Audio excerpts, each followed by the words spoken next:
And music star Marie Osmond's 18-year-old son, Michael Blosil, committed suicide last Friday in Los Angeles. In his suicide note, he described a lifelong battle with depression, the reason for his suicide. Osmond said Michael became depressed after she and her ex-husband, Brian Blosil, separated, and that he entered rehab in November 2007. According to suicide.org, a teen takes his or her own life every 100 minutes. Suicide is the third leading cause of death for young people ages 15 to 24. Approximately 20% of teens experience depression before they reach adulthood, and between 10 to 15% suffer from symptoms at any one time. Only 30% of depressed teens are being treated for it. Some teens are more at risk for teen depression and suicide than others. Among them, teen females develop depression twice as often than men. Abused and neglected teens are at risk. Adolescents who suffer from chronic illnesses or other physical conditions. Teens with a family history of depression or mental illness. Between 20 to 50% of teens suffering from depression have a family member with depression or some other mental disorder. Teens with untreated mental or substance abuse problems. Approximately two-thirds of teens with major depression also battle another mood disorder like dysthymia, anxiety, antisocial behaviors, or substance abuse. Young people who experience trauma or disruptions at home, including divorce and deaths of parents. Some experts speculate that, after a decline in the 1990s, the number of teenage suicide began to climb again about 5 years ago. According to a piece in the Portland Press Herald by Laura Bauer and Mara Rose Williams titled "A Very Dangerous Time Drives Up Teen Suicides After Years of Decline," there is more hopelessness and helplessness among teens today. Tony Jurich, professor of family studies and human services at Kansas State University, says, teens think they are invincible, so when they feel psychological pain, they are more apt to feel overwhelmed by hopelessness in the belief that they have no control over their lives. A new study released in January of this year, led by Jean Twenge, a San Diego State University psychology professor, finds that 5 times as many high school and college students are dealing with anxiety and other mental health issues as youth of the same age who were studied in the Great Depression era.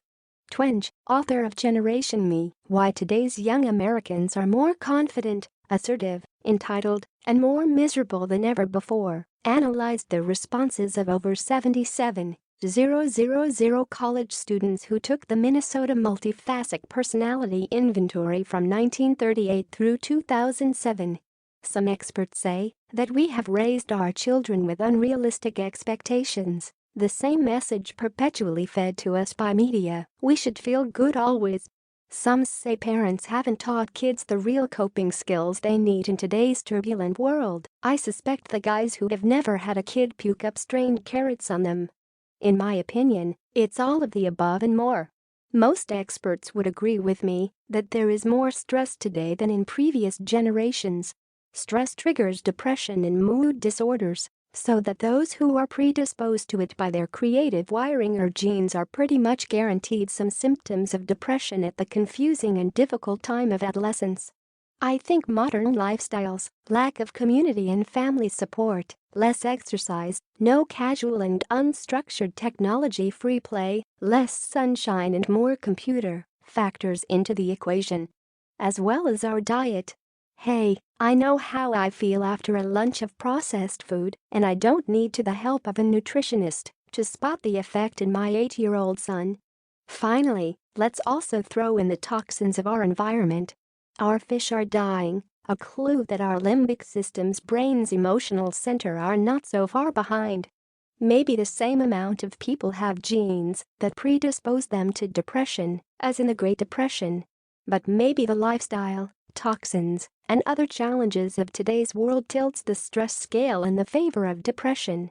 My hypothesis, for what it's worth. In the pages of Beyond Blue, I described my own depression and alcohol abuse as a teenager. I could have very easily become one of the statistics, one of those deaths from teenage suicide that happens every 100 minutes. What saved me? The loving intervention of a few adults in my life at that time. They saw the red flags, such as these, warning signs of teen depression that scream, "Wake up. We have a problem on our hands," sadness or hopelessness. Low self-esteem. Sluggishness, less active. Substance abuse. Spending more time alone. This includes time alone from you as parents and time away from their regular friends. Decrease in desire to do things they used to like to do, sports, activities, hobbies. Physical ailments, headaches, appetite problems, sleeping problems. Problems in school, falling grades, getting into trouble, not paying attention in class. Talking about death or suicide, never to be taken lightly. Not caring about appearance. Running away from home. Now let's get to the hope. According to teendepression.org, 80% of teens with depression can be successfully treated if they seek the right help. I am part of that statistic. Teen depression doesn't have to mean a lifetime of struggle.